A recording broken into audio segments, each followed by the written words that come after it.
चार मूर्ख पंडित। पंचतंत्र की कहानी। एक स्थान पर चार ब्राह्मण रहते थे। चारों विद्याभ्यास के लिए कान्यकुब्ज गए।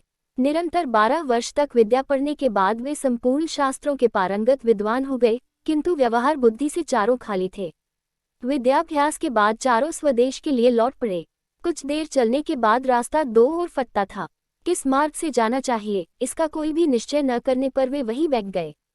इसी समय वहां से एक मृत वैश्य बालक की अर्थी निकली। अर्थी के साथ बहुत से महाजन भी थे। महाजन नाम से उनमें से एक को कुछ याद आ गया।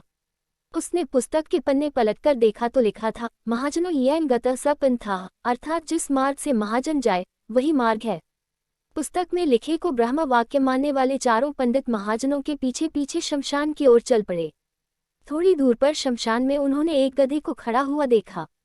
गधे को देखते ही उन्हें शास्त्र की यह बात याद आ गई, राजद्वारे श्मशाने च यस्तिष्ठति स बांधव्यः, अर्थात राजद्वार और शमशान में जो खड़ा हो वह भाई होता है। फिर क्या था, चारों ने उस शमशान में खड़े गधे को भाई बना लिया। कोई उसके गले से लिपट गया तो कोई उसके पैर धोने लगा। इतने में एक ऊंट उधर से गुजरा। उसे देखकर सब विचार में पड़ गए कि यह कौन है। 12 वर्ष तक विद्यालय की चारदीवारी में रहते हुए उन्हें पुस्तकों के अतिरिक्त संसार की किसी वस्तु का ज्ञान नहीं था।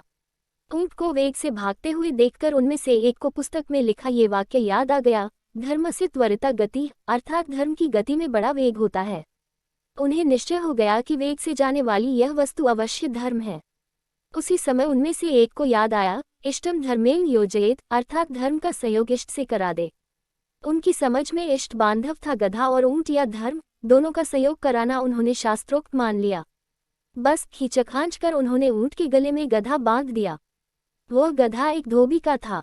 उसे पता लगा तो वह भागा हुआ आया। उसे अपनी ओर आता देखकर चारों शास्त्र पारंगत पंडित वहां से भाग खड़े हुए। थोड़ी दूर पर एक नदी थी। नदी में पलाश का एक पत्ता तैरता हुआ आ रहा था। इसे देखते ही उनमें से एक को याद आ गया, आगमिष्यति यत् पत्रम तदस्मांस्तारयिष्यति, अर्थात जो पत्ता तैरता हुआ आएगा वही हमारा उद्धार करेगा। उद्धार की इच्छा से वह मूर्ख पंडित पत्ते पर लेट गया। पत्ता पानी में डूब गया तो वह भी डूबने लगा। केवल उसकी शिक्षा पानी से बाहर रह गई। इसी तरह बहते बहते जब वह दूसरे मूर्ख पंडित के पास पहुंचा तो उससे एक और शास्त्रोक्त वाक्य याद आ गया, सर्वनाशे समुत्पन्ने अर्धम त्यजति पंडितः, अर्थात संपूर्ण का नाश होते देखकर आधे को बचा ले और आधे का त्याग कर दे। ये याद आते ही उसने बहते हुए पूरे आदमी का आधा भाग बचाने के लिए उसकी शिखा पकड़कर गर्दन काट दी। उसके हाथ में केवल सिर का हिस्सा आ गया। देह पानी में बह गई। उन चार के अब 3 रह गए। गांव पहुंचने पर तीनों को अलग अलग घरों में ठहराया गया। वहां उन्हें जब भोजन दिया गया तो एक ने सैमियों को ये कहकर छोड़ दिया, दीर्घसूत्री विनिश्यति, अर्थात दीर्घ तंतु वाली वस्तु नष्ट हो जाती है।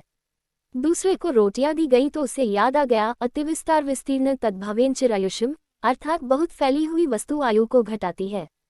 तीसरे को छिद्र वाली वटिका दी गई तो उसे याद आ गया, छिद्रेष्वनर्था बहुली भवन्ति, अर्थात छिद्र वाली वस्तु में बहुत अनर्थ होते हैं। परिणाम ये हुआ कि तीनों की जगहसाय हुई और तीनों भूखे भी रहे। सीख, व्यवहार बुद्धि के बिना पंडित भी मूर्ख ही रहते हैं। व्यवहार बुद्धि भी एक ही होती है। सैकड़ों बुद्धियां रखने वाला सदा डांवाडोल रहता है।